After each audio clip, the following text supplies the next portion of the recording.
Hello and welcome back to my channel The Constant Learners. Today with Vandana ma'am you are going to study a very important topic of class 12th writing section.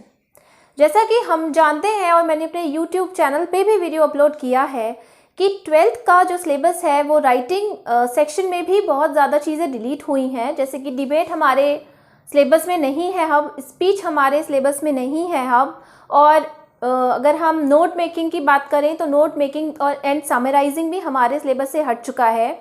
तो यहाँ पे अब अपने channel पे मैं start कर रही हूँ राइटिंग स्किल्स के वो टॉपिक्स जो कि हमारे सिलेबस में हैं और हमें अच्छे से तैयार करके जाने हैं। तो जैसा कि आप देख सकते हैं बोर्ड पे, today I am going to teach you about notice writing. Notice writing कोई नया वर्ड नहीं है। नोटिस आप पिछले 2-3 क्लासेस से बनाते आ रहे हैं, बट अभी भी बच्चों को कन्फ्यूजन रहती है और उसमें मार्क्स वो नहीं ला पाते। तो हम कुछ इंपॉर्टेंट चीज़ों पे फोकस करेंगे और उसके बाद फटाफट मैं आपको जो नोटिस का लेआउट है, फॉर्मेट, वो ड्रॉ करके बताऊंगी और उसके बाद मैं आपको एक क्वेश्चन दूंगी होमवर्क के लिए। तो चलिए स्टार्ट करते हैं। देखिए, नोटिस राइटिंग की हम बात करें तो सबसे पहले क्वेश्चन आता है कि नोटिस है क्या, कैसे ये और फॉर्म्स ऑफ राइटिंग से चेंज है। नोटिस भी एक कम्युनिकेशन का फॉर्म है, रिटन कम्युनिकेशन का फॉर्म है। इसका मकसद ये होता है कि जो चीज़ हो चुकी है या जो चीज़ होने वाली है उसके बारे में सूचना देना। तो ये जो होती है, लिखा है put up on specific display boards in schools और इन पब्लिक प्लेसेस। ये स्पेसिफिक डिस्प्ले बोर्ड्स के लिए बनता है। तो वो डिस्प्ले बोर्ड किसी स्कूल के भी हो सकते हैं या पब्लिक प्लेसेस के भी हो सकते हैं। उसके अलावा जो गवर्नमेंट नोटिस इशू करती है वो न्यूज़पेपर्स में प्रिंट होते हैं, बट जहाँ तक हमारे कोर्स में है तो हम वो नोटिस पढ़ेंगे जो कि स्पेसिफिकली डिस्प्ले बोर्ड्स पे डिस्प्ले होते हैं। तो ज़्यादातर क्वेश्चंस आते हैं स्कूल्स के नोटिस बोर्ड के या फिर किसी पब्लिक प्लेस के नोटिस बोर्ड के। सेकेंड पॉइंट होता है कि जो नोटिस है हमारा वो एक फॉर्मल मीन ऑफ कम्युनिकेशन है। जिस भी राइटिंग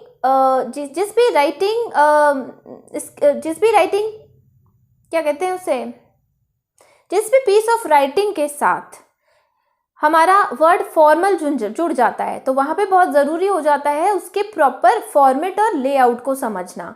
अगर हम इनफॉर्मल कोई भी चीज़ लिख रहे हैं तो उसमें फ़र्क नहीं पड़ता हम किस तरह से कंटेंट डिलीवर कर रहे हैं, but when we say it is a formal form of communication then we must take into account कि इसका लेआउट क्या होगा और इसकी फॉर्मेट क्या होगा। उसके बाद हम कुछ इंपॉर्टेंट चीज़ें डिस्कस करते हैं। मैं आपको बता देती हूँ कि नोटिस लिखते वक्त आपको किन चीज़ों का ध्यान रखना है।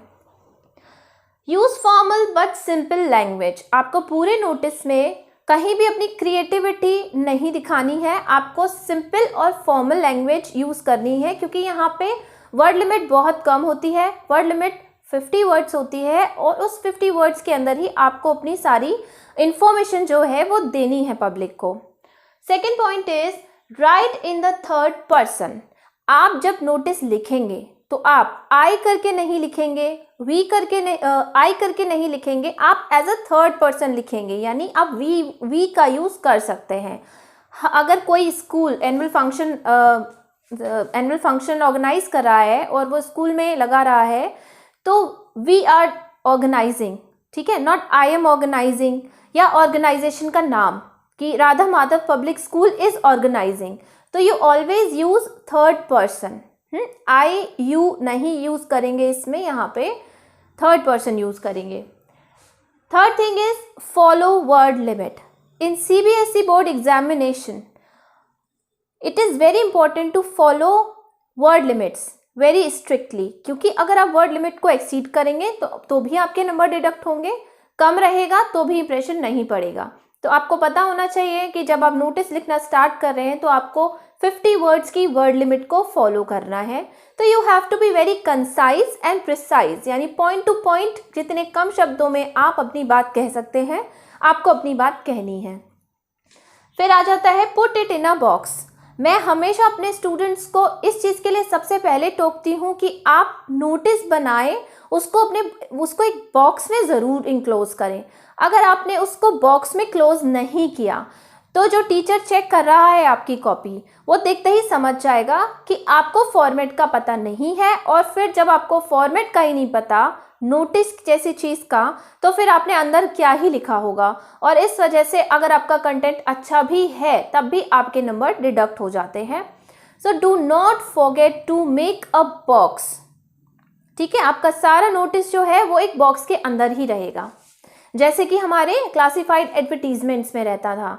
अभी एडवर्टीजमेंट्स तो हमारे कोर्स में नहीं है, बट कोर्स में है, यस कोर्स में है हमारे एडवर्टीजमेंट्स भी, तो क्लोज करना उन्हें एक बॉक्स में बहुत ज़रूरी है। आगे हम चलते हैं कि write same date in which you are taking exam. कई बार जब हम राइटिंग स्किल्स के जो सेक्शन है उसमें राइटिंग वाले क्वेश्चंस कर रहे होते हैं, तो जहाँ डेट लिखनी होती है वी ऑफन गेट कंफ्यूज कि हम इसमें डेट कौन सी लिखें।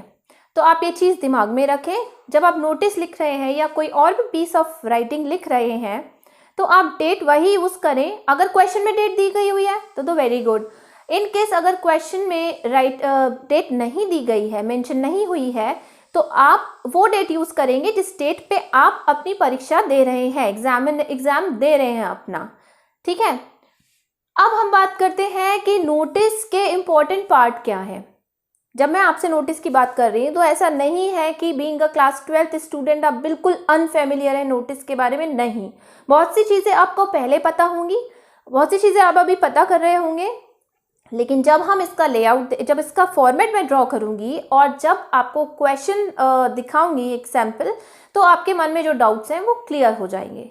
उससे पहले हम एक और चीज़ देख लेते हैं कि पार्ट क्या होते हैं नोटिस के। देखिए, मार्किंग स्कीम बहुत ज़रूरी है, हर एक सेक्शन, हर एक क्वेश्चन की पता होना, ताकि हमें पता हो कि हम कुछ भी भूल जाएं, हमें ये चीज़ तो नहीं भूलनी है, क्योंकि यहाँ से हमें नंबर आने वाले हैं। पार्ट ऑफ नोटिस में सबसे पहले आता है उसका फॉर्मेट। फॉर्मेट करेक्ट होना चाहिए, क्योंकि फॉर्मेट पे मिलेंगे हमें 1 मार्क। अब फॉर्मेट में क्या क्या इंक्लूडेड हो जाता है? फॉर्मेट में आपका ऑर्गेनाइजेशन का नाम आना चाहिए, ठीक है। फॉर्मेट में आपका आना चाहिए वर्ड, जो आपकी वर्ड लिमिट है वो फॉलो होनी चाहिए। दूसरा, आपका नोटिस जो है, नोटिस के ऊपर नोटिस वर्ड आना बहुत ज़रूरी है, उसके अलग नंबर हैं, डेट, हेडिंग, राइटर का नाम और डेजिग्नेशन। ये जो चीज़ें लिखी हैं वो सारी फॉर्मेट में इंक्लूड होनी चाहिए, तब जाके आपको एक नंबर मिलेगा नोटिस में। दूसरी चीज़ होती है कंटेंट। आपका कंटेंट यानी जो आप लिख रहे हैं वो ऐसा होना चाहिए कि उसके अंदर जितने भी क्वेश्चंस अराइज हो सकते हैं नोटिस पढ़ने वालों के मन में, कि कहाँ, कब, कैसे, कितने बजे, किस जगह, सारी आंसर्स का जवाब मिलना चाहिए। यानी कि आपके नोटिस में हर व्हाट, व्हेन, वेयर, हाउ का आंसर होना चाहिए। इस कंटेंट के ऊपर आपको मिलेंगे 2 मार्क। अगर आपने कोई इंपॉर्टेंट इन्फॉर्मेशन मिस कर दी, जैसे कि वेन्यू का टाइम या वेन्यू, ये अगर आपने मिस कर दिया तो आपके वहाँ पे नंबर कटेंगे। फिर आता है आपका एक्सप्रेशन। एक्सप्रेशन सिर्फ नोटिस में ही नहीं, एक्सप्रेशन सारी पीस ऑफ राइटिंग्स में आता है, चाहे वो डिबेट हो, स्पीच हो, लेटर राइटिंग हो, आपका एडवर्टीजमेंट्स हो। इन एवरी राइटिंग पोर्शन जो आपका एक्सप्रेशन होता है वो इम्पॉर्टेंट होता है। अब एक्सप्रेशन में मार्क मिलते हैं आपके फ्लुएंसी और एक्यूरेसी के ऊपर, यानी your content should be grammatically correct. अब वो ग्रामेटिकली करेक्ट कैसे होगा? अगर आपकी इंग्लिश बहुत अच्छी है तो ग्रामर मिस्टेक्स नहीं होगी, इनकेस अच्छी नहीं है तो थोड़ी मिस्टेक होगी, बट स्टिल ट्राई करें शॉर्ट सेंटेंसेस बनाने की, तो वहाँ पे आपकी ग्रामर की मिस्टेक्स नहीं होंगी। तो इस तरह से आपके वहाँ पे मिलते हैं 1 मार्क। तो ये चीज़ अगर आपको क्लियर हो गई है तो आई वुड सजेस्ट कि आप एक स्क्रीनशॉट ले लो, ताकि जब आप रिवाइज करोगे तो आपको पता हो कि अच्छा ये नोटिस होता है, इसमें ये इंपॉर्टेंट चीज़ें हैं। After that I will tell you the format of a notice, ठीक है, वो अच्छे से समझेंगे। Please take the screenshot.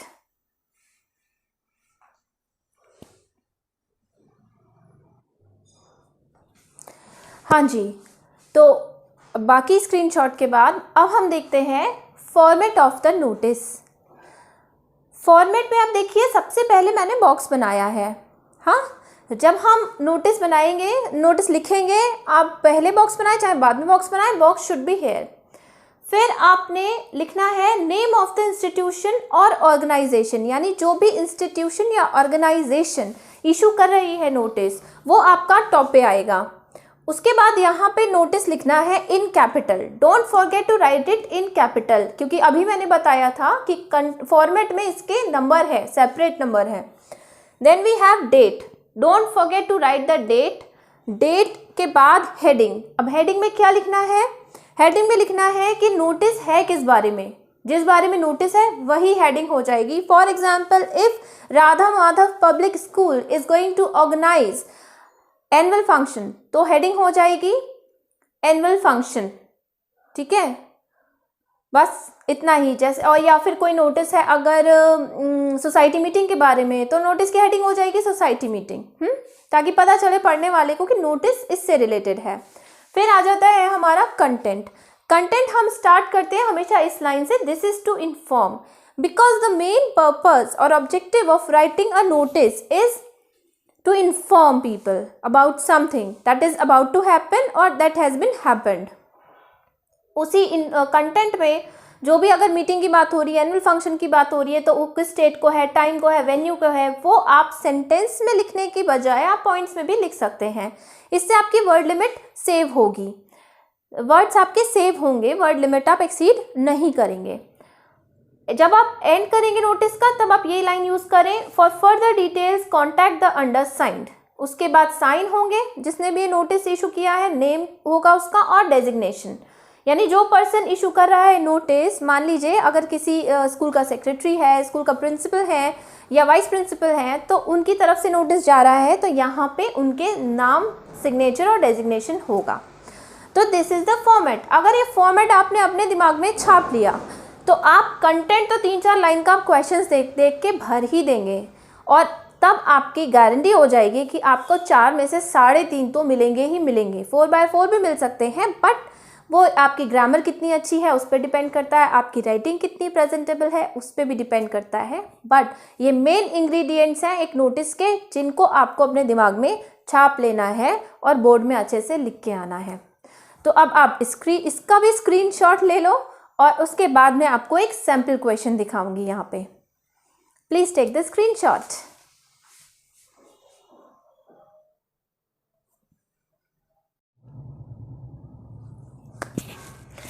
तो अब last but not the least we are going to discuss a sample question. So the question is, let me read it out for you.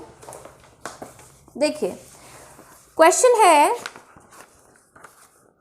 कहाँ गया, You are Dr. D.R. Verma, physical education in charge, sports in charge, केंद्रीय विद्यालय Kanpur. You want to select the school hockey team for the inter-school hockey tournament. Write a notice in about 50 words inviting interested students. तो हमें notice ये लिखना है कि मैं क्या हूँ, मैं एक स्पोर्ट्स इंचार्ज हूँ और मेरे स्कूल में, जो कि केंद्रीय विद्यालय स्कूल है, वहाँ पे एक हॉकी टूर्नामेंट होने वाला है, जिसके लिए मुझे टीम सिलेक्ट करनी है और बच्चों को इन्फॉर्म करना है।